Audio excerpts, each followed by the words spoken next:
Good afternoon, everybody. My name is Matthew Manning. I am one of the UK SEs. I'm here today to go through one of our new pieces of technology. I say new, it's been with us for about a year now. Although I'm not going to go through it myself, I've got a colleague with me. I have Tom. How are we doing today, Tom? Yeah, fantastic. Thank you, Manning. Sun's shining outside, birds are singing. So all looking good over here. How are you? Really good, thank you. Yeah, really good. Just finished one of our financial quarters, so things have quietened down a little bit of time to catch up on some of the tech we have kicking about. How about yourself? Is very similar? Yeah, absolutely. It's always a nice quiet time, a bit of breathing space at the end of the quarter. Kind of get your teeth into some of the new bits and pieces that we've released and really get under the hood. Definitely. So one of the areas that was really big for myself and my accounts this year so far has been cloud. Whether or not that's customers putting infrastructure as a service firewalls in place or looking at some of our posture management technology, it's been really, really popular. And one area of uptake I've seen, which is what we're going to talk about today, which is the CloudGuard AppSec technology. And although I've sold it to a couple of my customers, Tom has always helped me out and done the techie component of that. So I've got Tom along today to talk to us about this new exciting technology. Over to you, Tom. Thanks. Yeah, and it's exactly what you say. A lot of people in the cloud start off with posture, make sure they know what's there, who's put it there, is it configured correctly, does it comply? And then they move in straight away to protecting the actual application itself. And when we talk about that application, it's the things like bbc.com, netflix.com, amazon.com, the thing you're hosting that people are coming to visit. Traditionally, web application firewalls have been fairly challenging to manage and look after, very rule-based oriented, and as you know, with modern applications that are constantly changing and being updated, that approach is really not that helpful anymore. So hopefully today I'm going to show you exactly how our modern approach to this, protecting those workloads and applications in a cloud or a dynamic environment, and all the different API integrations and automated attacks that might be against it, will be taken into account. I'm always a big proponent of seeing things in action, so I'm just going to draw out a little bit about my demo environment, and then I'm just going to go and jump straight into the product, talk through it that way, and then at the end a few bits and pieces to finish up. So with that said, over to the whiteboard. So the demo environment that I've got set up to show you how AppSec works, or our application security product works, looks a bit like this. My application itself is something called the Juice Shop. And then alongside that, I've got two other components. The first one is AppSec itself. And the other one is going to be the reverse proxy that handles all the web requests. And for this, I'm going to use something called Nginx. And we'll do that in a nice blue color. Controversial. Their logo's green. Oh, that is. I could have made a faux pas there. Could have made it green. That'll make the comments explode. Yeah. And then, of course, there's going to be everyone browsing to it, which, just to throw salt into the wounds, I'm going to draw as a green. So this is me with a very round head. And when I browse to the Juice Shop, what's going to happen is I'm going to go into my Nginx proxy, which will then tie into the application security element just so it can identify what traffic's coming in and out. And then it will pass into my application and I'll be able to see what's going on. Now, just to prove that the security does work, I've got another route in, a top secret squirrel route that comes in via the back door. So it's really important. This one's going to be on port 3000. That avoids security. And the other one's just going to be standard web traffic, and that's good, nice and secure. So the Juice Shop itself is my application, and all that is an example e-commerce website that's got some known vulnerabilities into it that we can exploit. So it's a nice and safe environment for us to do security testing in. My web requests come into the Nginx proxy, which will either send it to the juice shop, depending on what the application control says. Can it go in? Can it go out? So that's the environment that I am running in.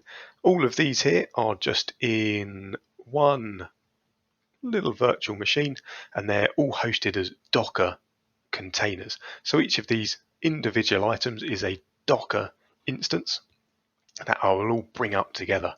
So now I've explained a bit around what the environment looks like, I'm going to jump straight in and show you what the product does. So I'm now over in the Checkpoint Infinity portal, that centralized management platform for all the different security solutions we do. Today we were talking around CloudGuard application security, CloudGuard AppSec. So all I'm going to do to get to that particular product, under the CloudGuard tab, go to application security. That takes me over into this portal that says Infinity Portal Cloud Environment. Infinity Next and Infinity Policy is just our name for our little nano agent technology. So all our really small updatable tech that fits into different environments. And because I was talking about protecting the juice shop, the very first thing I want to do is define that asset into the environment with add asset. So I'm going to add my asset. It's a web application that I want protecting, and it's called the juice shop. This is where This always reminds me a bit of our checkpoint gateways. You create an object inside a checkpoint firewall that represents a server or represents a back-end mail server. This is exactly what we're doing here. We're creating an object or an application that represents essentially the Nginx web server behind it that is running the website that we call Juice Shop. That's the one we got. Exactly that. So yeah, I've called it, let's call it Juice Shop Demo, just so there's no confusion. Added in the application URL, so the application that I want to protect itself, like I mentioned earlier, netflix.com, or in my case, juiceshop.local.com. On to the next step, we want to choose the security that we want assigned to it. And you can see we've just got our web attack and IPS, so making sure it's protected from the OWASP top 10. There's no vulnerabilities that can be taken advantage of.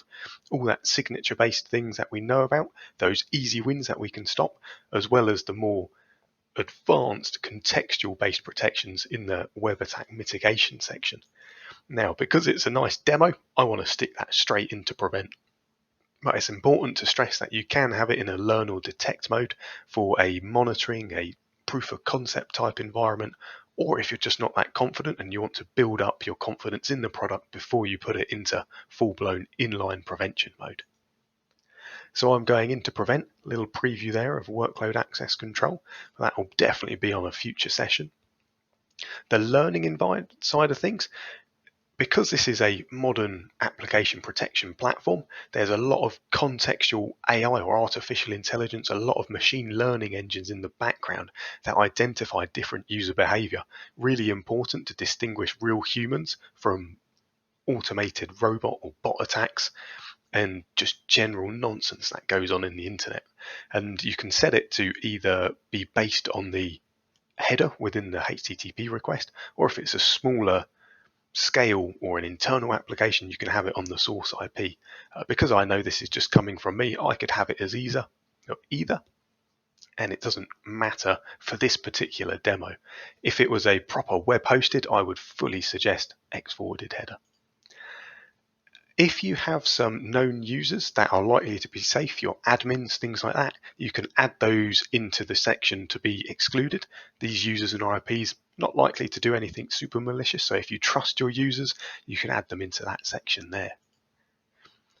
On to the next, and that's our deployment methods. So in the enforcement section, we choose how we want it to deploy.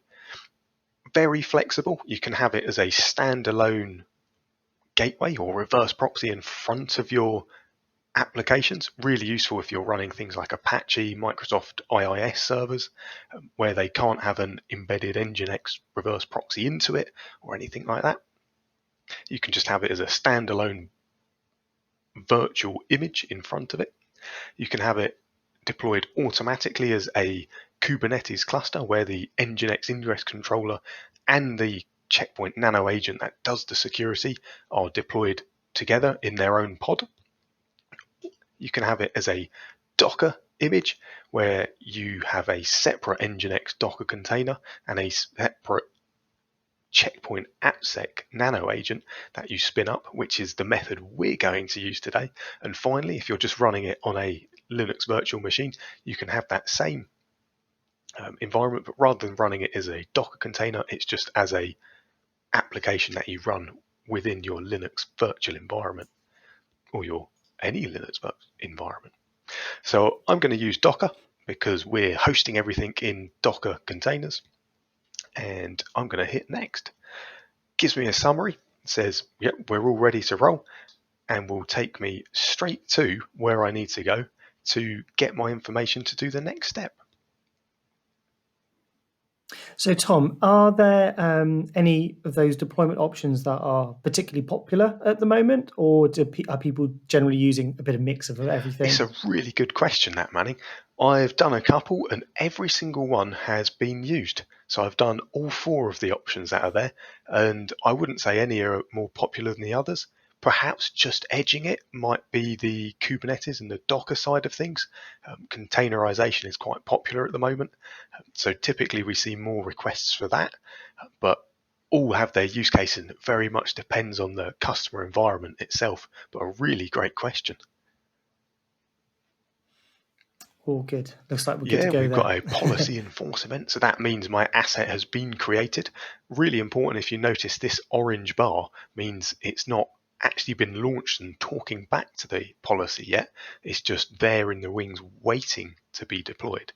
So I can just quickly run through what's going on here. We've got our general tab, which shows all the information we just inputted as part of that first screen, what it's doing, what agent is going to protect it, and if you add any other paths that need protecting, you can add these into the protected section of the web application. Threat prevention is what we're doing. Are we preventing it? How confident are we in protecting against attacks? Do we want it low, medium, critical? Web bots and any exceptions you might want to put in. Anything you're particularly happy with, you're like, oh, that's definitely going to always be used. We don't need to worry about that URL. Not a bot. You can add it in there as an exception. You might notice I've got all these as top level, so that just inherits my main mode at the top. And the final one, really important at the bottom, I'm going to add in a trigger. So that just means an event, or when something happens, it's going to do something. So if a log comes in, I want to know about that log, so I'm going to add my logging trigger in there. And that just means rather than not tell me anything, it's going to report all its findings back to the Infinity portal. Likewise, you can use that to talk to a SIEM platform or even a SOAR platform to automatically remediate any alerts and events that might be seen. So that's the Asset tab, all about defining the environment you want protecting. And what actually does the protecting is something we call an agent. And the agents have different profiles, and effectively they're just the little package that gets deployed. And what's really important in this profile section is this token, authentication token. And that's what the container, in our case, needs to know. The checkpoint AppSec nano agent needs to know to be able to talk back to our particular Infinity portal tenant. So when we spin up or put our container image into runtime, we're going to feed that token into the environment ready to go. So we've got our Docker agent ready, again orange because it's not connected, and in our agents tab no agents are there. So at this stage what we've done is create the asset we want protecting, so our web application. It's taken a little while to catch up with me there, and you can just see it's appeared. juiceshop.demo is what we want protecting, and we've got our token from the profile ready to go into our environment, launch it. Realistically, in the big wide world, you would have this stored in your code repository secret. So when you create the environment, it automatically gets put in. But in this case, I am going to directly type it in.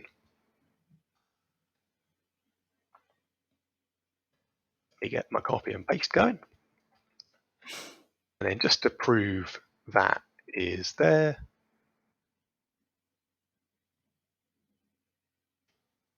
Keen.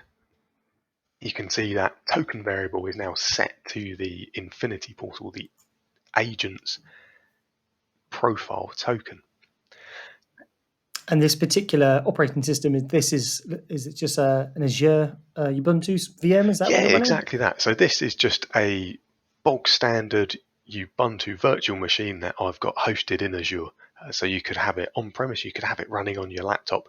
And what I've got installed on it is something called Docker Compose and Docker itself. So that's just the engine that's going to run the container, my Docker container.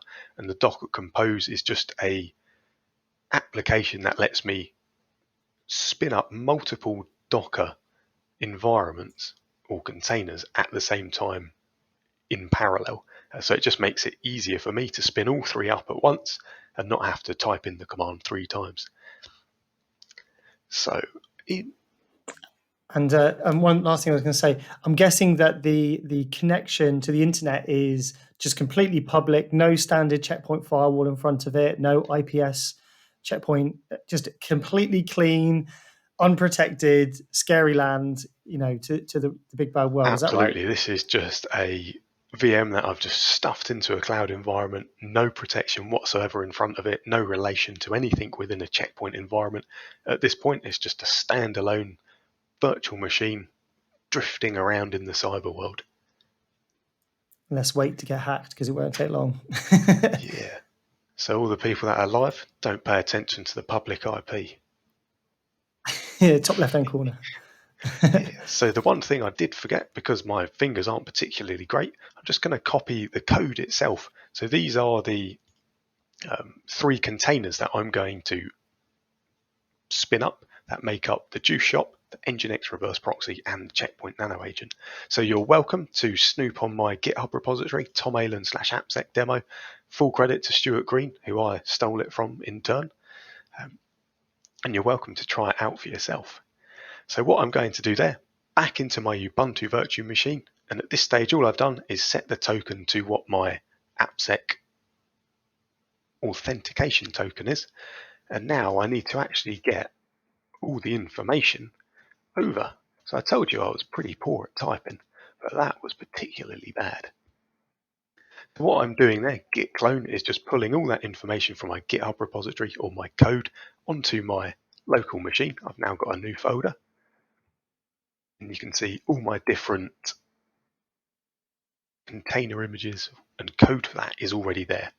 And from this point, I can simply type compose up, and I'm going to go for a -d at the end, which just means detach, which means I can do stuff while it's creating those container images. So rather than having to wait for all the lines of code to come up, I can just see what's happening there. So at this point, we're looking good. They're all saying done. I've got one more command I can run to check and see how well they're progressing, which is a Docker Compose logs follow the logs of that is doing. And hopefully these are all saying super good, everything's up and running, we're good to go. So if you're terrified at this stage of just a line of code at you, don't worry, you don't have to look through this. All I'm doing here is making sure that my AppSec agent container is ready to go. So that's installed successfully. And my Juice Shop is up and running.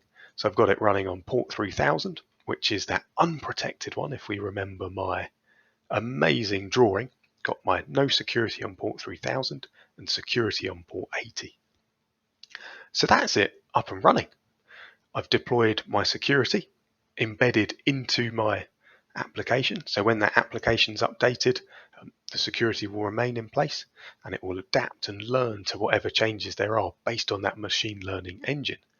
So from here, I can just browse straight to the Juice Shop. And there it is. Looks pretty good. I've gone straight in on port 80 here, and I'm also going to go through on port 3000, my unprotected version. So this is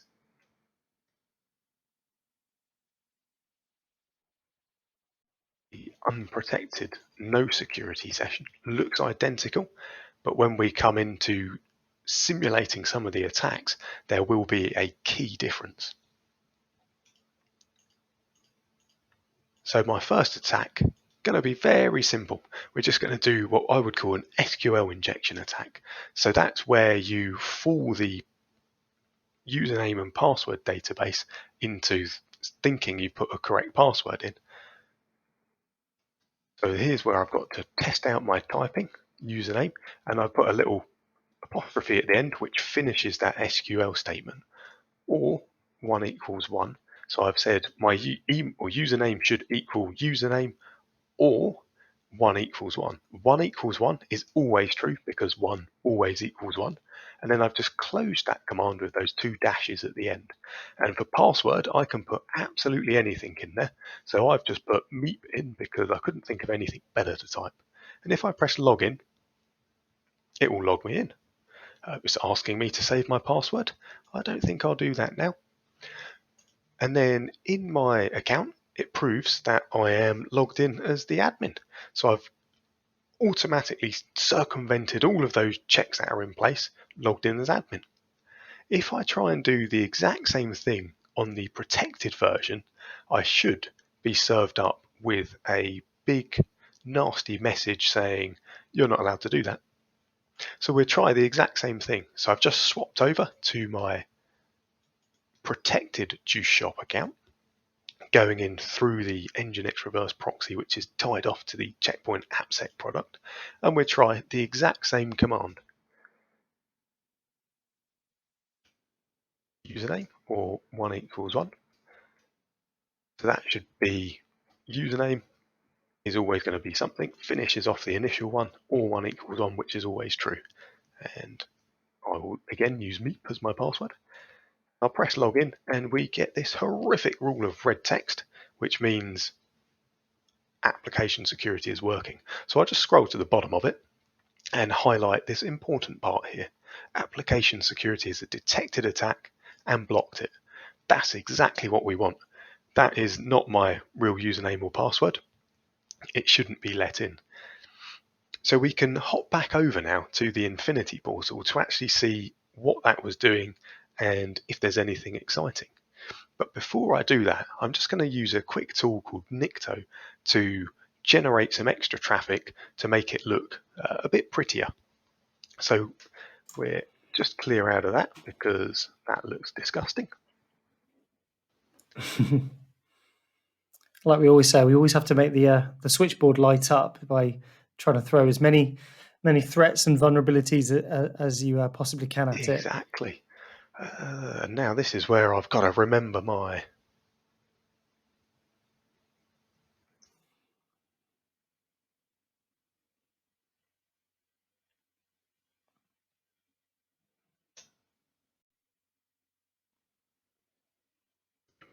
And Nikto is just an automatic web application vulnerability testing tool. And you can see I've just aimed it at my host of the juiceshop.local. Host name's juiceshop.local, that's my VM's IP, which I'm sure you're all trying to take off the internet right now. And it will just run through all of these different tests automatically. And rather than bore you by watching the scrolling wall of text, there's some interesting findings already. I'll just hop back over into the Infinity portal to show you what it's found out.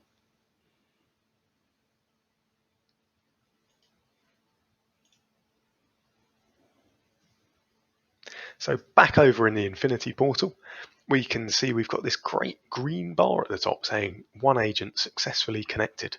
That's our AppSec security tying into the Juice Shop.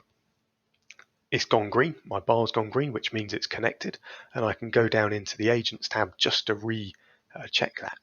And equally, if I was to do a Docker PS on my Ubuntu environment, it would show my AppSec container running with that name. So that's a good way to always double check in case you need to know what's running where. Now the exciting stuff is going to be in this monitor tab. Effectively, this is what traditionally Checkpoint would call smart event or the logging section, and it would just be where all the information about various different things is. And we can see here we've got quite a bit of stuff coming up. It's not the most exciting dashboard because I just spun it up literally 3 minutes ago, but we've got a couple of attacks coming in, lots of critical, lots of high alerts from our Nikto web scan. So this tiny one down here is my actual workstation that did my very first attack. So I can just double click into these and it will bring up the attack itself. And you can see that's my SQL injection sample attack that I did at the very start, where I went to put in username equals 1 and the password. So that was that command I put in to try and get into the admin credentials already. It's immediately matched that as a silly SQL injection. I've come from a low reputation, so it's like, Tom, stop being silly. That's definitely an attack. So that is the very first attack we did. And then all the other stuff is just what Nikto decided to throw at it. So I can double click on that and just show you an example of what it was trying to do. Path reversals, vulnerability scans, loads of different things that it all picked up, trying to get in and find out any sneaky ways into the juice shop.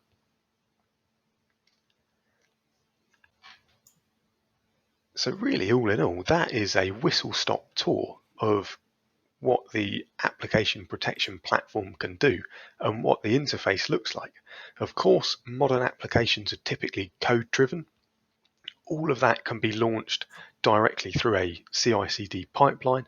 So when a new version of your application is ready to be deployed, it will automatically deploy either alongside a nano agent or back to the nano agent that was running already. The tokens can be embedded within that CI/CD pipeline as a secret, and as it scales out, you can use the nano agent and the token to automatically deploy new nano agents alongside any additional application containers that you might be rolling out as part of a surge in usage. So it's a really scalable and robust way to scale out security and use security alongside your applications. That is absolutely fantastic, Tom. I know that the customers I've already dealt with are using cloud really quite aggressively. They're using things in a very modern way.